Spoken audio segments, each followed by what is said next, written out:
It is Chris Bowling. Hey, it's Chris Beyer. It is Friday. Thank God. Yes. It's been a good week. To talk with you, CB. It's good to talk to you too. So what we want to talk about today is, for the first time since the pandemic hit, yes, you were finally able to attend the CEO Roundtable for the Great River Resources Association. Yeah. And you said an event. Yeah, you said it was outstanding because it's kind of been virtual and man, get everybody in one room. You said you learned a ton. So tell us about what was the main theme of the roundtable event. Well, it's, having been a member of Great River Human Resources for quite some time, we've done a great job of doing all of our events virtually and participating. But yes, to have it in person, we had a good group in the room.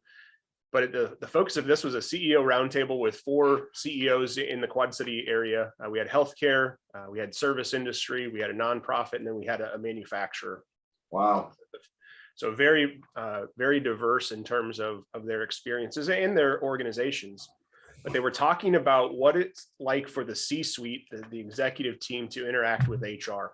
And certainly the HR Association, majority of the people that are members and attending are HR professionals. And I'm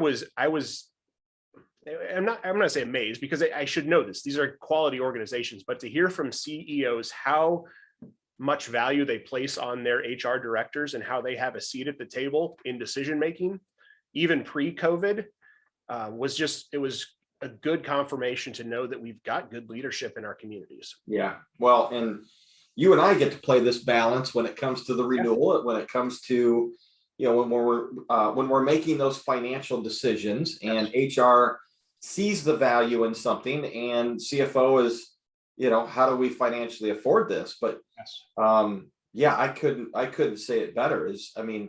You and I have done several of these talking about HR teams and the stress that COVID has had on their department. Yes. And then we're in this employment challenge right now.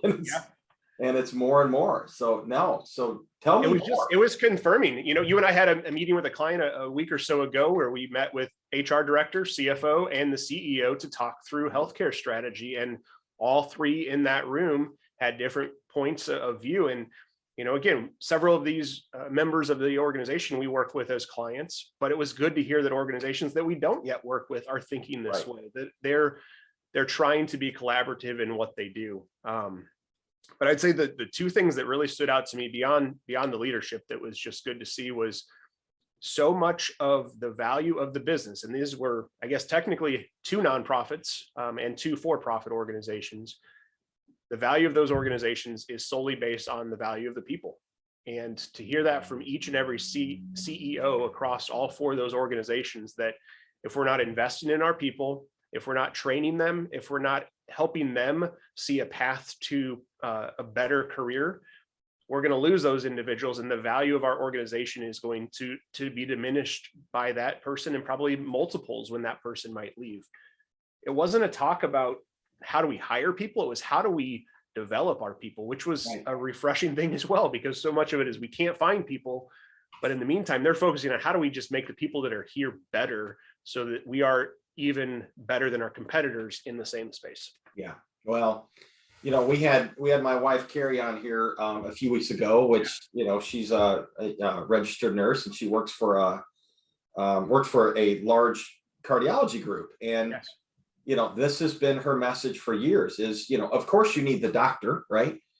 But before that patient gets to that doctor, how many of our employees touch that patient? So true. Before the care starts. And you and I deal with the insurance side. How many people behind closed doors are dealing with processing payments, and if it's Medicare or Medicaid or commercial insurance or even work comp, and it's how do we train those people up? Because when you go see your doctor, who's the first person you see? It's not the doctor. No, whoever is greeting you at reception. Yes. Yeah, and it's a lot of the topic was pressure on wages, and that is an important thing, but it was building the culture, making our employees feel like they have a valuable piece of the operation, that they can take some ownership in that, And it was unique because you've got, of these employers, you have some that are all in one location. So there's a lot of interaction, and you have some that are spread out all over the country. And it was really each of these CEOs saying, we're trying to get to know our employees, make sure that they know that they're valued, so that, again, as they maybe in a lower paid position as an entry level, they are the face for our company. And when we interact with our customers, that they're feeling that same value. And I mean, I don't know. I'm stepping back from this, first of all, amazing to be in person. So that was unique. Seeing some of these people for the first time in 3D was pretty cool since 2019. But just to hear that and know that what you and I are experiencing, what we're seeing, is being echoed throughout the community and now being shared within that group. What's your biggest takeaway? I still think back to your company is your people. And whether that's helping, as we've talked about, flexibility and being more creative with how we reward employees.